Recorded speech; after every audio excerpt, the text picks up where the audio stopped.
Ronalds Leja kopā ar mums pēc 9. kārtas spēles Madonā. Ronaldu uzvara, bet, laikam smagākā un, gribētos varbūt arī teikt, tāda nesmagākā šajā sezonā. Kā komentē maču? Gaidījām noteikti, ka nebūs viegli, par cik tāls izbraukums un mums tie punkti krājās, bet tā spēle noteikti vēl nav tā labākā, kādu mēs varētu parādīt, bet es domāju, ka labāk ir ar nesmukām spēlēm ņemt visu laiku 3 punktus, nevis ar skaistu spēli zaudēt. Tā kā ir mums laiks, kur pastrādāt, es domāju, ka būs labāk.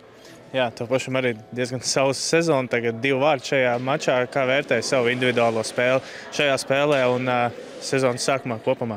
Bija jau tas spiediens ilgus, pats pašam pret sevi. Tā traumiņa lika manīt. Jau pagājušajā gadā jau gribēja to kontu atklāt Nikars Kraklā. Bet, kaut kad beidzot pienāca. Bet tas tā par to otrā plānā galvenais, lai komandai ir 3 punkti. Pēc tas tā ir kā piedomāja, bet tas nav svarīgākais. Jā, varbūt var vēl pakomentēt madoniešus.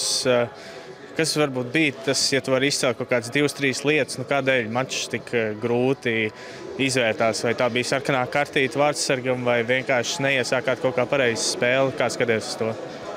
Pareizi mēs iesākām, mēs bijām 2-0 vadībā, bet tad noteikti atslābām un ļāvām atgriezties spēlē. Tad jau jebkura komanda, kur atsit 2 vārdus, var emocionāli pacelties un atnākt atpakaļ spēlē, bet tiešām prieks, ka mēs 3 punktus paņēmām un aizmirstam un gatavojamies Salaspilim.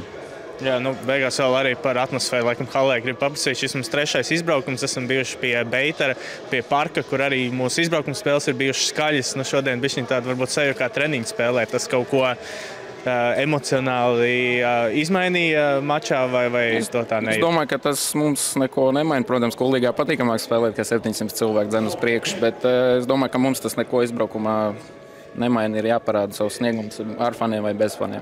Labi, Ronaldi, paldies un veiksim turpmāk sezonu.